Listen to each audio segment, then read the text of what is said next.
ketika kita menghadapi sebuah proses demokrasi, di situ ada pemerintah dan ada oposisi. Dua-duanya sama terhormat. Sayangnya tidak semua orang tahan untuk berada menjadi oposisi. Oke?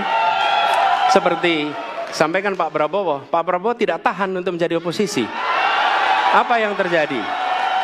Beliau sendiri menyampaikan bahwa tidak berada dalam kekuasaan membuat tidak bisa berbisnis, tidak bisa berusaha. Karena itu harus berada dalam kekuasaan. Kekuasaan lebih dari soal bisnis, kekuasaan lebih dari soal uang, kekuasaan soal kehormatan untuk menjalankan kedaulatan rakyat. Assalamualaikum warahmatullahi wabarakatuh. Waalaikumsalam Mas Isman. Bersama saya Mas Ratno Sulistianto, Direktur Eksekutif Indopol Research and Consulting. Survei. Oh, ini selalu lupa saya itu. Indopol Survey and Consulting. Perlu diganti kayak. Iya. Mas Ratno, saya mau tanya ini soal debat kemarin.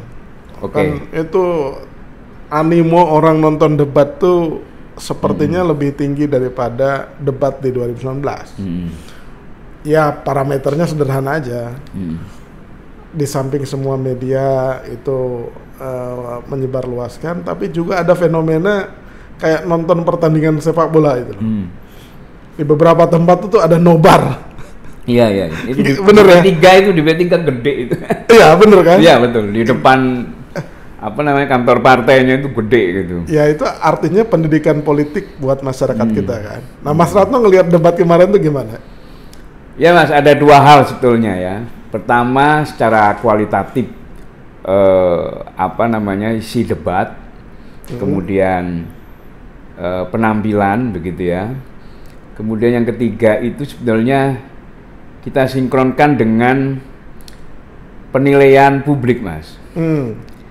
Gini, penilaian publik ini kan publik yang melek informasi itu akan bisa menilai debat itu gitu ya. Sementara ada publik yang kurang melek informasi begitu, yang kurang akses informasinya itu lemah, itu tentunya dia akan ya kira-kira kurang peduli lah terhadap debat itu. Nah itu penting menurut saya. Jadi di 3 capres itu bagaimana penilaian terhadap variabel-variabel tadi itu. Nah itu nanti mungkin kita bisa banyak diskusi di situ Mas. Artinya boleh dikatakan pengaruh debat terhadap tingkat keterpilihan atau simpati calon pemilih itu maksudnya? Iya betul. Karena apa? Meskipun saya belum survei ya seberapa besar dampak debat ya. Tapi kalau ada teman yang sudah survei itu ada sekitar 2% begitu. Nah tapi yang lebih penting sebetulnya memang karakter pemilih yang melek informasi itu kalau dalam survei jelas Mas, itu adalah kelas menengah ke atas gitu ya, kelas menengah lah gitu. Kemudian yang berpendidikan SMA sederajat ke atas begitu ya, yang akses informasi mulai dari medsos, media online, televisi itu mudah gitu. Nah itu kan konsumsi debat begitu ya. Nah tentunya kalau melihat dari dampak debat itu ya orang-orang ini yang akan menilai. Termasuk yang di perkotaan lah kira-kira gitu. Ya karakter perkotaan lah. Nah nanti, kalau seandainya ada survei atau polling itu karakternya pemilih itu gitu. Sementara kan ada karakter pemilih yang lain lah. Nah, kira-kira begitu Mas. Oke. Tapi overall ya, secara keseluruhan lah, secara umum, Mas Ratno ngelihat debat kemarin gimana? Menarik, seru, biasa aja atau apa? Saya melihat sendiri, kebetulan saya di mobil itu lihatnya. Saya ada semangat sebetulnya ya, ketika misalkan satu capres dalam tanda petik menghajar capres yang lain begitu ya, sempat saya menyorakin lah, kira-kira begitu. Jadi kira-kira itu seperti nonton bola gitu loh. Iya, betul. Seperti kemasukan gol gitu ya. Dan saya bayangkan ketika itu tim sukses, itu betul-betul punya inilah ya, semangat begitu ya, masing-masing tim suksesnya lah, kira-kira begitu. Nah, secara keseluruhan saya melihat pertama dari sisi materi ya, dari sisi materi ini ada dua capres yang memang menawarkan solusi ya. Pertama adalah Anies Baswedan, yang kedua adalah Ganjar Pranowo. Menurut saya ini solutif begitu. Solutif apa? Satu sisi ya, Mas Anies ini menawarkan perubahan terkait dengan kebangsaan ini gitu. Misalkan dia berstatement bahwa hukum itu tidak hanya menyelesaikan dari sisi praktek hukumnya, tapi harus bernilai keadilan. Nah, itu kan sangat cita-cita yang diharapkan semua begitu ya. Sementara Ganjar Pranowo lebih praktis lagi bahwa ini harus selesai begitu ya. Ini harus selesai. Terlepas ada debatable di kasusnya, tapi ini harus tuntas. Tidak boleh menyimpan kasus ini kemudian diendapkan, kemudian diberikan pada presiden berikutnya. Nah, itu satu sisi juga bagus menurut saya. Nah, sementara Prabowo di sini ya mungkin karena Prabowo ini visinya adalah meneruskan visinya Jokowi, maka seolah-olah tidak ada visi, tidak ada solusi, Mas. Memang beliau mengatakan bahwa yang buruk mari kita perbaiki. Tetapi dalam debat kemarin lebih cenderung dia defend gitu kan. Defend ketika tidak ditanya dia tidak memberikan tawaran gitu ya. Tetapi ketika ditanya, misalnya ditanya siapa namanya? Ganjar Pranowo, ya saya akan selesaikan persoalan HAM. Tapi ketika tidak ditanya dia tidak menawarkan kan. Oh. Kira-kira gitu, Mas. Oke. Ya. Tapi dari setiap kandidat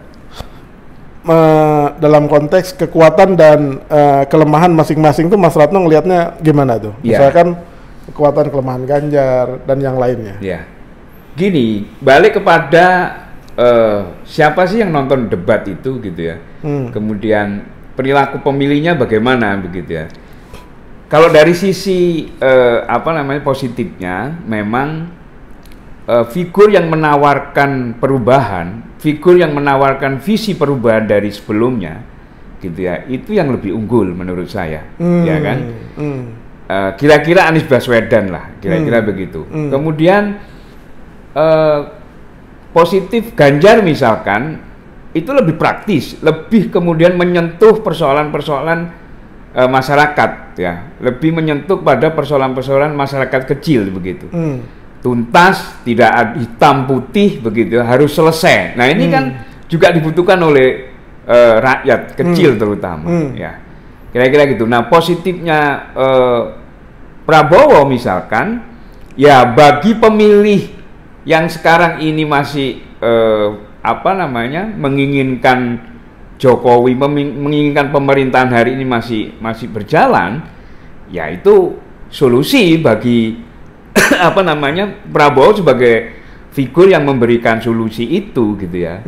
Nah, negatifnya Mas, kalau saya melihat Anies misalkan, ini dilihat bahwa pemilih terbesar itu bukan yang melek informasi, Mas. Oh. Kira-kira begitu. Contohnya saja begini, misalkan apakah yang ditawarkan Mas Anies itu bisa sesuai dengan kebutuhan mereka begitu ya. Misalkan mereka ini dalam tanda petik sebagian besar pemilih yang tidak melek informasi gitu. Jadi ada gap lah, kira-kira begitu ya. Ada gap. Kalau seandainya ini disurvei, saya yakin apresiasinya tetap pada figur capres yang hari ini elektabilitasnya tinggi, Mas. Oh. Kira-kira begitu. Jadi efeknya itu tidak terlalu signifikan secara keseluruhan pemilih, begitu ya. Oke. Kalau negatifnya Ganjar apa? Kelemahan maksudnya? Kelemahannya Ganjar, saya melihat ada sesuatu yang tidak gini. Ganjar ini kan satu sisi dilematis begitu ya. Image orang bahwa dia itu dulu bagian dari pemerintahan Jokowi, bagian dari yang apa namanya pro Jokowi lah, kira-kira begitu. Nah, sehingga akan susah apa namanya dilepaskan oleh Jokowi gitu ya. Nah, sementara ini pemilih apa namanya yang melihat debat itu kan kira-kira sebagian besar itu kan yang berada di swing voter, Mas. Di swing voter atau yang di undecided voters, begitu ya. Yaitu pemilih yang ragu, yang bisa mengubah pilihannya, begitu ya. Karena faktor pendidikannya SMA derajat ke atas, ekonominya juga menengah ke atas, begitu, akses informasinya cukup tinggi. Nah, kira-kira apa namanya, secara umum dia masih lebih memilih pada apa namanya visi misi yang perubahan, kira-kira begitu. Jadi meskipun dua-duanya adalah figur yang bisa menawarkan solusi, begitu ya, bisa visi misinya bisa menawarkan solusi, tapi maksud saya begini, karena ceruk pemilih di debat ini lebih condong kepada yang memiliki visi perubahan. Nah, akhirnya ya posisi Ganjar dugaan saya nomor 2. Nomor 2. Rankingnya nomor 2 kalau kita coba ranking. Oh, gitu. Oke. Jadi ngomong-ngomong soal ranking itu, di kalangan pemilih rasional dan swing voter yang ragu-ragu ini, dengan kata lain Mas Ratno melihat Anies terlihat lebih unggul lah dalam debat ini. Betul. Mempengaruhi pemilih swing voter tadi. Betul. Gitu ya? Iya, betul. Cuman secara keseluruhan saya nggak yakin kalau seandainya dinilai, misalkan survei ya, maksud saya keseluruhan ini respondennya seluruh segmen masyarakat. Ya, respondennya itu nasional lah. Saya nggak yakin posisi Anies nomor pertama, posisi Ganjar nomor kedua, posisi Prabowo nomor 3. Saya nggak yakin itu. Tapi kalau yang disurvei itu pemilih di perkotaan, pemilih rasional, dan yang ragu-ragu voter tadi, Anies besar kemungkinan unggul di segmen itu tuh. Anies, Ganjar, dan Prabowo. Urutannya, nomor 1 Anies, kedua Ganjar, kedua bawah Prabowo. Sama dengan di Litbang Kompas dong. Ya, saya belum lihat ini ya, saya belum lihat. Cuman saya tahu itu Indonesia Indikator itu yang langsung real time menilai ini ya, menilai apa sentimen negatif positif itu. Itu sentimen positifnya lebih tinggi Ganjar 1. Tipis tapi dengan Mas Anies, kemudian ketiga baru Prabowo. Saya lihat dari apa namanya di WA group itu ada teman yang screenshot begitu, posisinya itu Anies dan Ganjar itu tipis, hanya beda koma saja. Oke, kalau di Kompas kan Anies 37 tuh, tertinggi 37 dia. Ya. Itu polling ya. Jajak pendapat. Jajak pendapat. Ya sama lah polling dengan jajak pendapat. Nah, oke.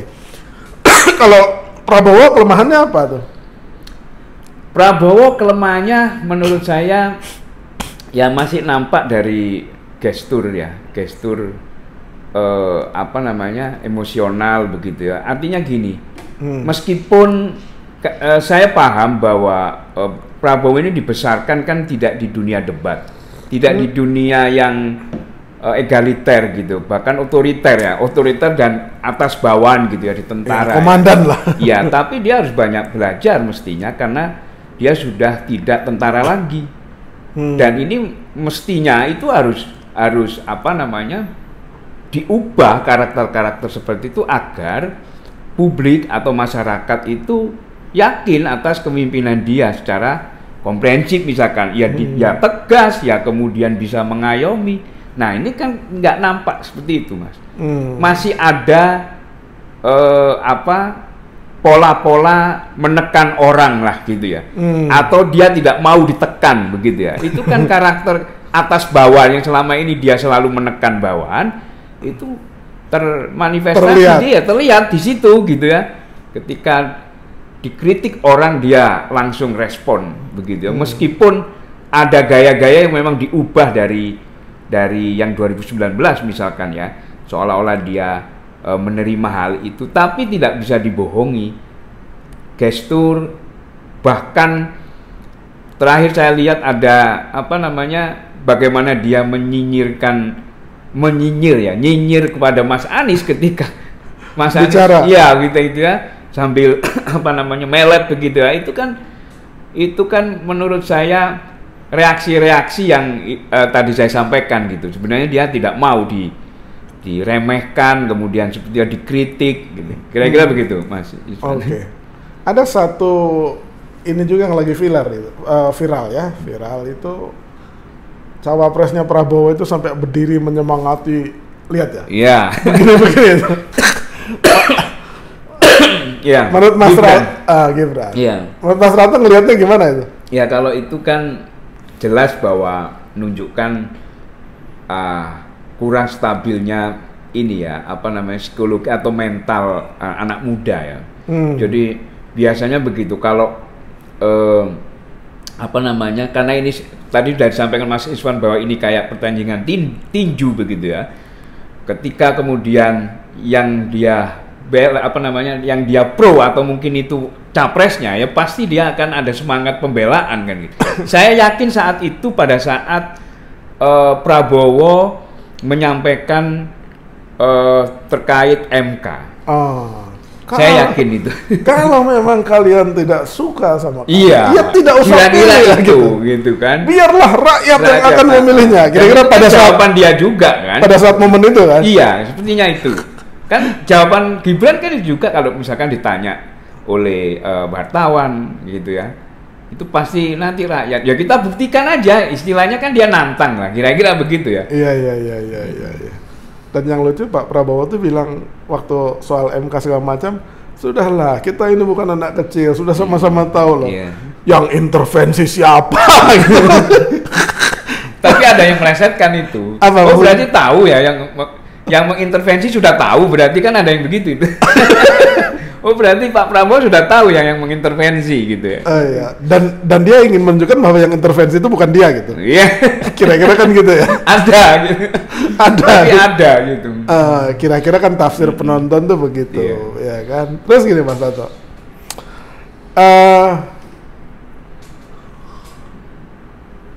Suasana perdebatan yang kemudian animonya juga dengan adanya nonton bareng segala macam, itu menurut Ratno menarik atau positif atau bagaimana tuh? Ya, sebagai bagian dari pendidikan politik. Iya, bagian dari pendidikan politik penting menurut saya, Mas. Bahkan menurut saya mesti itu disebarkan. TVRI kan sudah menyiarkan itu ya. TVRI itu kan jangkauannya lebih pedesaan begitu ya. Itu bagus menurut saya. Karena apa? Ya biar tidak ada istilah kita memilih kucing dalam karung, Mas. Dari sisi intelektual, dari sisi visi misi kan publik atau masyarakat ini taunya ya dari debat ini salah satunya, meskipun misalkan ada informasi di website atau mungkin selebaran gitu. Tapi yang paling penting itu sebetulnya bagaimana figur-figur capres dan cawapres ini menyampaikan di khalayak umum gitu ya. Itu akan bisa dilihat bahwa keseriusan dia, kemudian komitmen dia begitu ya. Itu kan nampak sebetulnya di tiga capres itu. Ini mohon maaf Mas, memang kalau pada sisi itu saya memilih Prabowo ketika dia ada sebuah komitmen untuk bangsa ini ya. Dalam artian kalau dikaitkan dengan visi misinya. Itu nampak di Prabowo kalau itu. Sementara Mas Anies dan Ganjar ini kan karena ini hal yang baru yang belum pernah dia lakukan. Kira-kira begitu tuh. Visi misinya itu masih tataran konsep begitu ya. Nah, ini ya memang harus dibuktikan bahwa bagaimana dia menjalankan proses pemerintahan nanti jika dipilih begitu. Tapi kalau Prabowo saya melihat itu melekat, Mas. Itu melekat. Mungkin karena dia seorang prajurit, seorang prajurit. Ya, dia biasa. Betul. Punya patriotisme lah gitu. Iya, itu memang terkesan kan begitu ya. Iya. Kesannya saya tangkap, saya sendiri melihat, saya menilai saya begitu. Itu oke di Prabowo. Tapi kalau yang dua ini, ya apalagi muda ya Mas, itu masih sebatas retorika ininya. Meskipun yang disampaikan itu saya acungi jempol, semuanya oke lah. Satu sisi praktis, kemudian ada solusi begitu yang Mas Anies sangat ideal dan itu dibutuhkan oleh bangsa ini gitu. Oke. Mas Ratno, terima kasih ya. Siap. Sudah nanti setiap debat saya mau tanya Mas Ratno ngelihatnya Oke. gitu. Ini sesuai dengan ilmu komunikasi. Iya. Karena S2-nya komunikasi politik ya kan. Terima kasih Mas Ratno. Terima kasih Mas Iswan. Demikian kawan baik obrolan santai tentang debat pertama dengan Mas Ratno Sulistianto, Direktur Eksekutif Indopol Survey and Consulting. Terima kasih. Terima kasih.